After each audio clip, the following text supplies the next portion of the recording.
Deus ele é o mesmo, ontem, hoje e eternamente. Amém?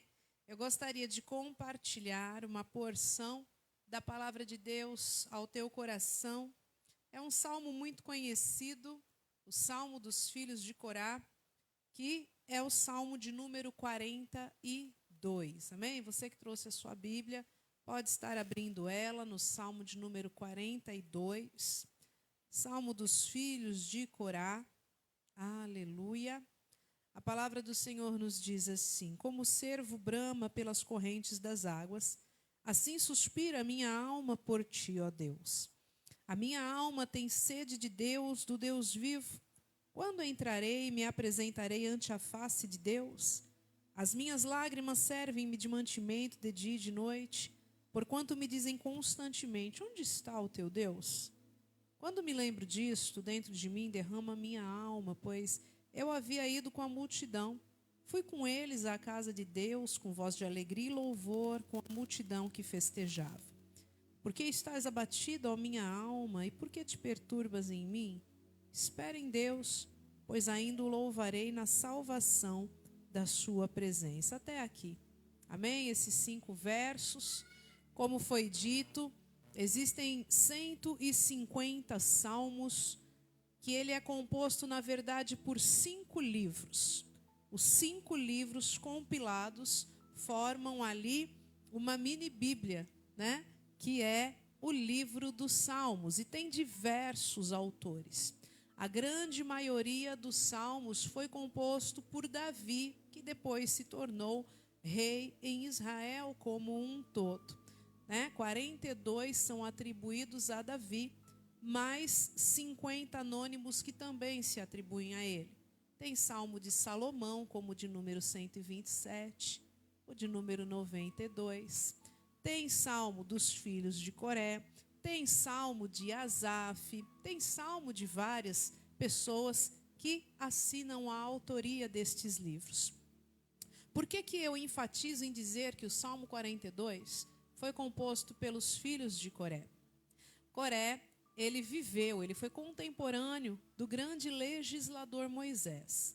Nós todos sabemos que Moisés ele recebe uma chamada da parte de Deus para ser o legislador de Israel. O que é isso? Aquele que libertaria o povo de um período de escravidão. Durante 430 anos, o povo de Deus estava oprimido no Egito, escravizado. E Deus diz: eu vou levantar um libertador para o meu povo. E Moisés, durante os 40 primeiros anos de vida, ele é instruído em toda a arte de guerra no Egito, que na época era a maior potência mundial, e ele se torna um soldado, um guerreiro do exército egípcio. E ali já era um plano de Deus prepará-lo. Mas quando ele mata uma pessoa, e no dia seguinte ele quer dar um sermão para outra pessoa que estava cometendo um homicídio, ele é repreendido e a pessoa fala para ele: camarada, você acha que a gente não viu você matando aquele egípcio ontem? E aquilo ferve o coração de Moisés e ele foge. Mas até a fuga de Moisés era um plano de Deus. Nada do que acontece na tua e na minha história não pode ser aproveitado por Deus. Talvez você olhe e diga assim: mas o que eu estou passando não era um plano de Deus, não era a vontade absoluta de Deus. E eu quero te dizer que existem 2 tipos de vontade de Deus. A primeira delas é a vontade absoluta, para o que nós nascemos. Todos nós temos um propósito da parte de Deus. E a segunda vontade de Deus é uma vontade permissiva. Quando nós trilhamos os nossos caminhos, nos arrependemos e falamos: olha, Pai, eu quero voltar. Como lá em Apocalipse 2:5 está escrito: lembra-te onde caiu, volta, arrependa-te e cometa as primeiras obras, antes que eu venha até a ti e retire o castiçal do teu lugar. E aí então é uma vontade permissiva. Deus retoma a nossa história e fala: bom, agora que você permite, eu vou fazer. Como assim?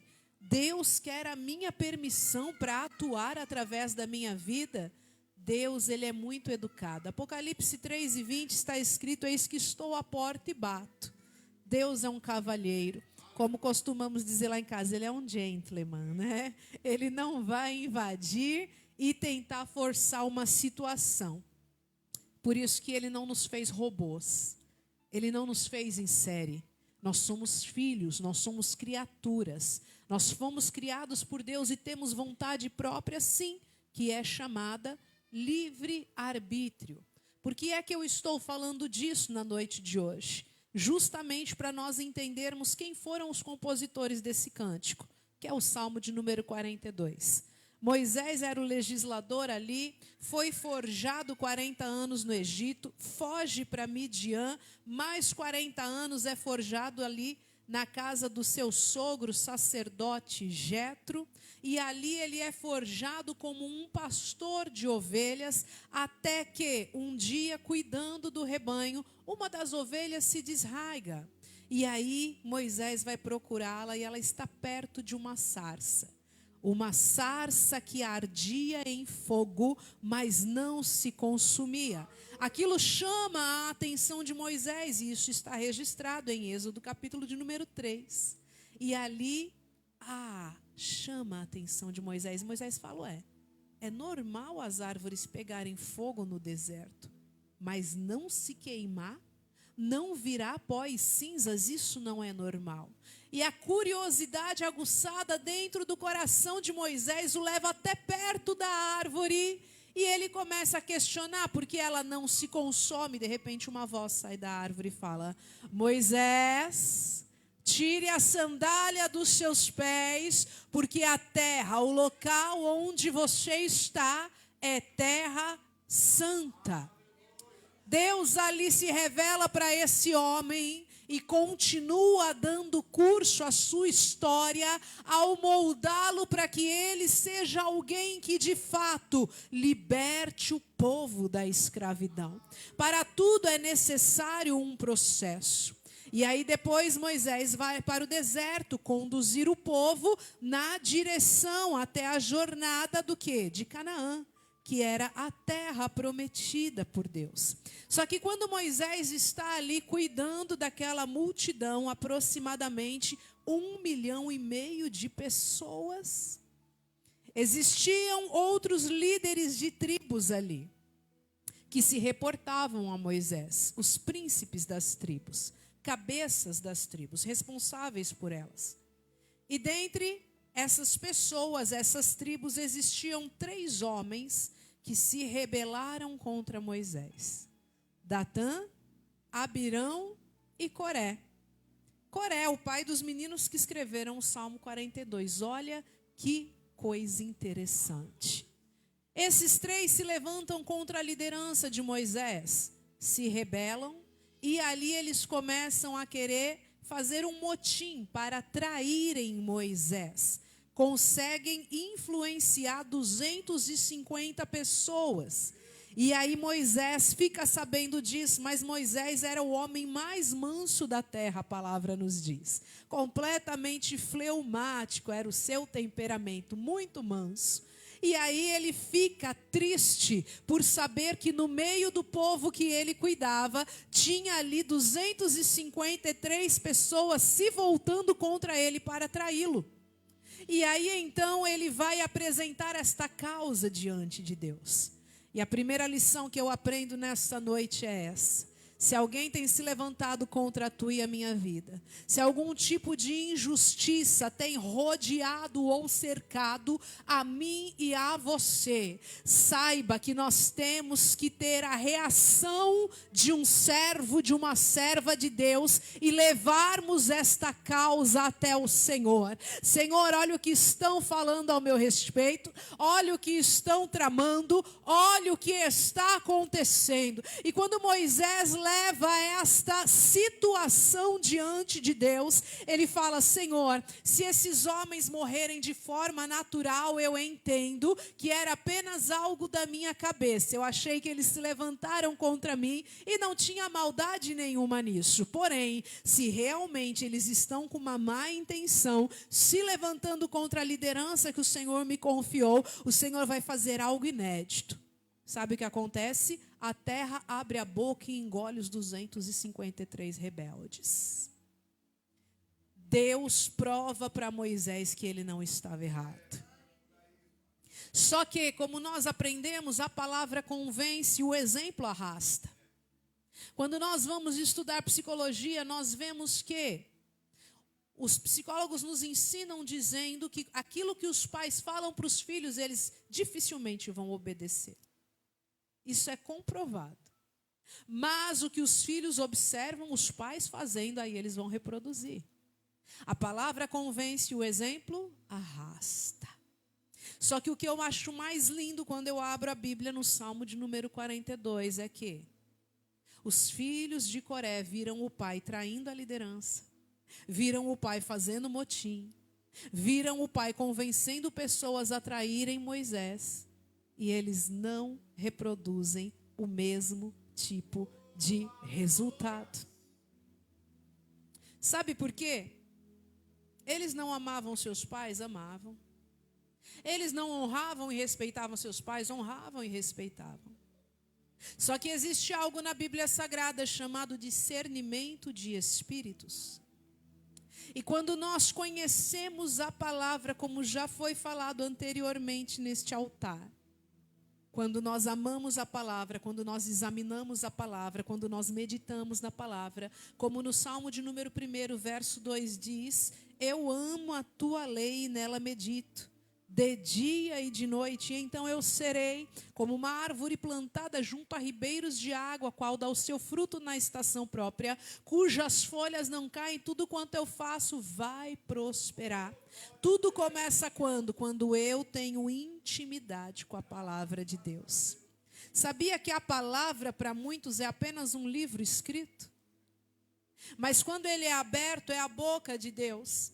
E quando eu estudo a palavra lá no Evangelho de Jesus, escrito por João, capítulo de número 1, me diz que esta palavra é uma pessoa. Esta palavra é Jesus Cristo. O verbo vivo que se fez carne e habitou entre nós.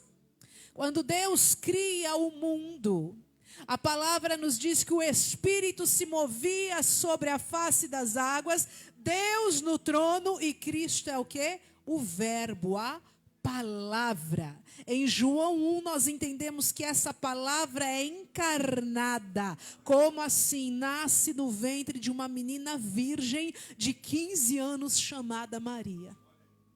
Para cumprir um propósito, viver, sofrer, morrer e ressuscitar, porque ele está vivo, tá bom? Por você e por mim.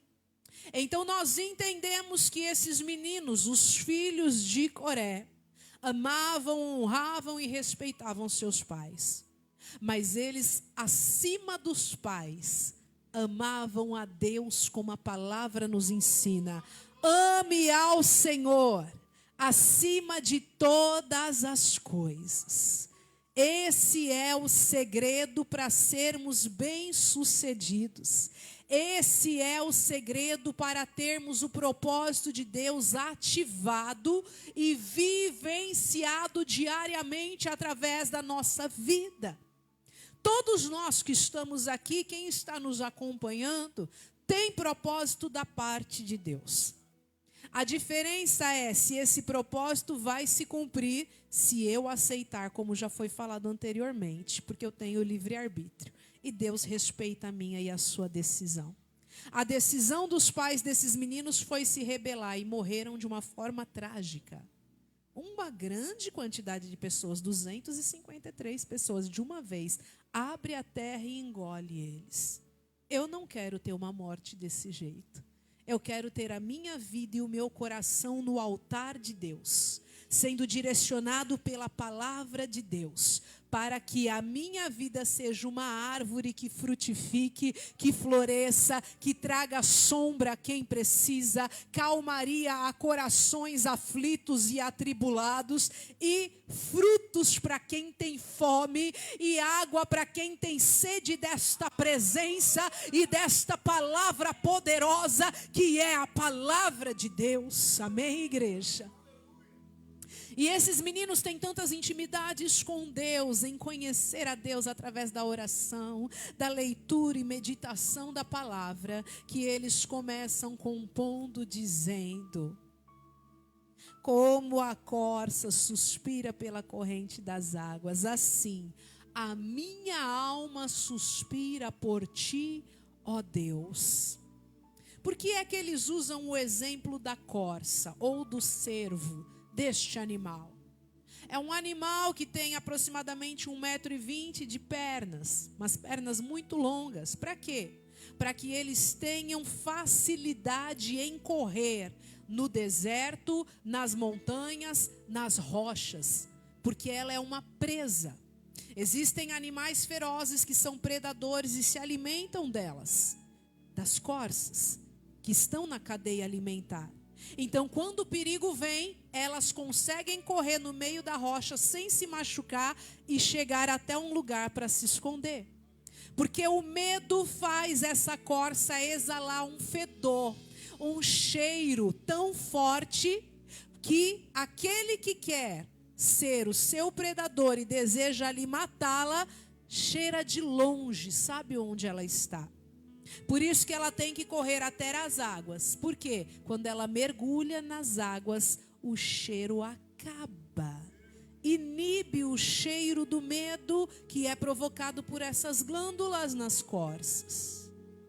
Quando os filhos de Corá compõem o Salmo de número 42 e dizem: assim como a corça suspira pelas águas, ou seja, procura abrigo, procura socorro para não ser morta pelo seu inimigo, pelo seu adversário, pelo seu predador, esse mesmo anseio, esse mesmo desejo, esse mesmo desespero, a minha alma tem pela tua presença, a minha alma tem pela tua palavra, a minha vida quer estar bem plantada, solidificada, firmada na rocha eterna que é Cristo Jesus. Você pode aplaudir a Ele essa noite, aleluia.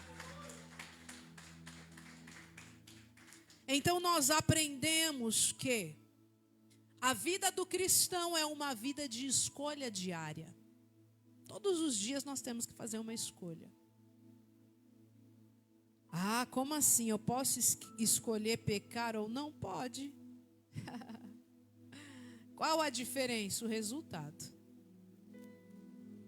O apóstolo Paulo escreve a carta aos Romanos, capítulo 3, dizendo que o salário do pecado é o quê? A morte. Eu posso pecar? Posso. Vai ter uma consequência? Vai, e vai ser pago por ela. Tem um salário. Ah, mas e se eu escolher renunciar? Gálatas 2:20 também o apóstolo Paulo escreve essa carta.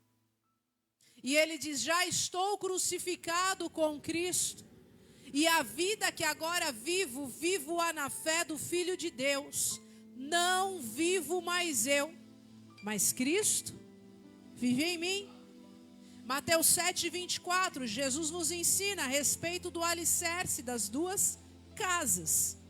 Eu posso construir minha casa na areia ou na rocha. Qual a diferença? O resultado. Por quê? Vem tempestade, vem vendaval, vem dia mal, vem adversidade, vem correnteza, vem enchente. Se a minha casa estiver firmada na areia, o que vai acontecer com ela? Vai cair, vai desmoronar, vai despedaçar, não vai mais existir. Mas e se a minha casa for firmada na rocha? Percebam que é muito mais difícil construir na rocha do que na areia. O que eu estou querendo dizer? A tua e a minha vida ela é muito mais difícil quando nós fazemos as escolhas certas. nós vamos ter muito mais inimigos, nós vamos ter muito mais dificuldades, é muito mais suado para a gente conseguir alguma coisa. É igual a vida honesta e a vida malandra. É muito mais difícil. Mas quando eu escolho aquilo que é certo, eu posso deitar a minha cabeça em paz. Eu posso andar de cabeça erguida. Eu posso entrar em todos os ambientes. Primeiro, porque Deus vai me guardar. Segundo, porque eu estou representando o Deus a quem eu sirvo. Eu tenho muito hábito de dizer isso, quem já me conhece sabe. Que essa é a Bíblia do cristão, amém? É a Bíblia que você e eu lemos. E quem não é cristão? E quem não vem até a igreja? E quem nunca teve uma Bíblia ou a leu? Qual é a Bíblia que essa pessoa lê? Erga a tua mão e diga: eu sou a Bíblia que o incrédulo está lendo. Então, você está sendo uma Bíblia fiel? Como tem sido a tua e a minha maneira de viver? O que as pessoas veem através das nossas atitudes? Nós estamos pregando com a nossa vida? Lá em Hebreus 14 diz: sede santos em toda a vossa maneira de viver, de ser. Então a palavra que o Senhor nos traz hoje é uma palavra de reflexão. É uma palavra que precisa provocar algo dentro de mim e de você. Nós sabemos que a palavra de Deus, ela tem conforto? Tem. Mas para que nós sejamos transformados, como o bispo pregou hoje de manhã lá na igreja em Apucarana, dizendo que precisamos sofrer uma metanoia, uma transformação na nossa mente, uma metamorfose. Lembram-se da borboleta, o ciclo que ela faz? Sair do casulo, deixar de ser pupa, criar asas e de fato voar. É um ciclo de transformação. Então, quando a palavra não me traz conforto, mas me traz confronto, ela vai fazer o quê? Eu mudar as minhas atitudes, para que a minha vida seja uma vida que, primeiro, agrade a Deus, e segundo, seja uma vida que ganhe outras vidas. O apóstolo Paulo nos diz que a nossa vida, ela pode ser sentida pelas pessoas como bom perfume de Cristo. Amém? Eu quero te convidar a se colocar em pé nesse momento. Aleluia. A fechar os seus olhos. Você que tem essa possibilidade pode. Amém? E eu quero fazer um convite apenas para aqueles que sentiram que essa palavra, ela foi como uma flecha no teu coração.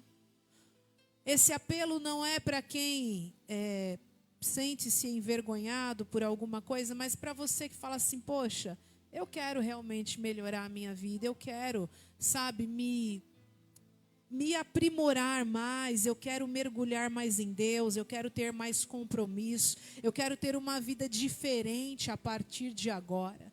Eu faço esse apelo para você vir aqui à frente, que eu quero orar pela tua vida.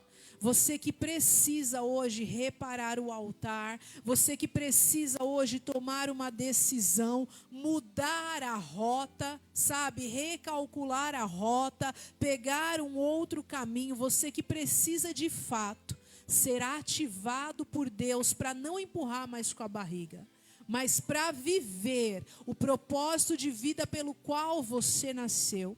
Sabe, eu estou aqui com o microfone, falando, pregando, mas não sou eu quem faz a obra. Quem faz a obra é o Espírito Santo. E se Ele estiver tocando no teu coração, eu te convido, vem aqui à frente que eu quero orar juntamente com você, amém? Pai de amor e bondade, aqui nós estamos. Todas as vidas que aqui estão, Senhor, puderam ouvir e receber a ministração da Tua palavra. Senhor, o Senhor nos ama tanto. A Tua palavra nos diz que o Senhor corrige apenas os filhos que o Senhor ama. E todos que têm a oportunidade nesta noite, deste domingo, em ouvir a Tua palavra, são filhos amados pelo Senhor.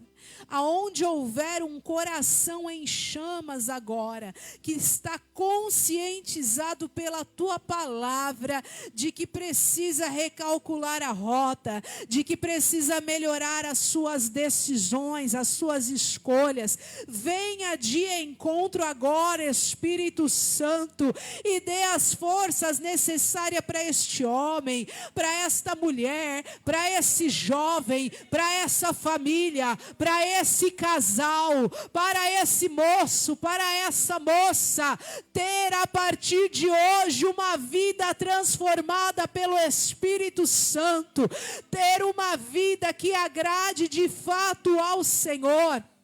Ter uma vida que é como uma Bíblia ambulante, que por onde quer que passe, ainda que não abra a boca, pregue com a sua maneira de viver e convença corações e leve vidas a se renderem ao senhorio de Cristo Jesus e estejam alinhados aos propósitos dos céus, para a glória e honra do teu nome, Jesus.